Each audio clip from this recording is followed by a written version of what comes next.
পর্ণতারকাকে ঘুষ দেওয়ার মামলায় সাবেক প্রেসিডেন্ট ডোনাল্ড ট্রাম্পের বিচার কাজ শেষ পর্যায়ে।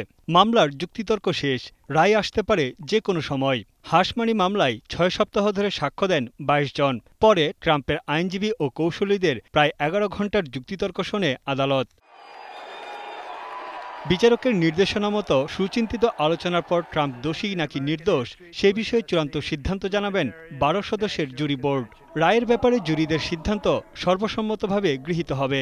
প্রথম দিনের আলোচনা শেষে কোনো রায় জানাতে পারেনি জুরি বোর্ড। ট্রাম্পকে দোষী সাব্যস্ত করতে হলে জুরি বোর্ডের সবাইকে একমত হতে হবে। যদি তারা একমত হতে না পারেন তাহলে আরও ২ বার আলোচনায় বসবেন। তারপরও কোনো সিদ্ধান্তে আসতে না পারলে বিচারক মামলাটিকে অমীমাংসিত ঘোষণা করতে পারেন। জুরিরা ট্রাম্পকে সব অভিযোগে দোষী সাব্যস্ত অথবা খালাসও দিতে পারেন। সেই ক্ষেত্রে মিশ্র রায়ও আসতে পারে। ২০১৬ সালের নির্বাচনের আগে পর্ণতারকা স্টর্মি ড্যানিয়েলের মুখ বন্ধ রাখার জন্য $১,৩০,০০০ মার্কিন ঘুষ দেওয়ার অভিযোগ ওঠে ট্রাম্পের বিরুদ্ধে। এসব লেনদেন ধামাচাপা দিতে ৩৪টি ব্যবসায়িক রেকর্ডে মিথ্যা তথ্য দেন ট্রাম্প। এদিকে ট্রাম্প বলছেন আসন্ন নির্বাচন থেকে তাকে সরানোর জন্য এই মিথ্যা মামলা দেওয়া হয়েছে, যা অন্যায্য।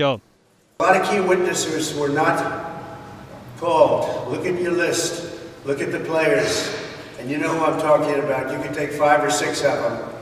Why didn't they call those witnesses? They didn't call them because they would have been on our side. And it's a shame. They're going to be ended immediately. The judge ought to. অভিযোগ প্রমাণিত হলে গুরুতর অপরাধের দোষী সাব্যস্ত হয়ে সর্বোচ্চ 1 থেকে 4 বছরের কারাদণ্ড হতে পারে ৭৭ বছর বয়সী ট্রাম্পের। তবে বয়স বিবেচনায় ট্রাম্পকে আর্থিক জরিমানা অথবা কারাবন্দী না রাখার সিদ্ধান্তও আসতে পারে। তবে যুক্তরাষ্ট্রের ইতিহাসে এই প্রথম কোনো মার্কিন প্রেসিডেন্ট ফৌজদারি বিচারের মুখোমুখি হলেন।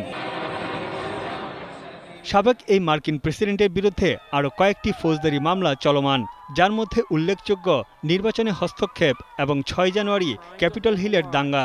তবে সেগুলোর বিচার কাজ আসন্ন নির্বাচনের আগে শুরু হওয়ার সম্ভাবনা নেই। তানভীর জনি, এখন বিশ্ব। ওয়ালটন ফ্রিজ কিনে অনেকের মতো আপনিও হয়ে যেতে পারেন মিলেনিয়াল। সেরা পণ্যের সেরা অফার।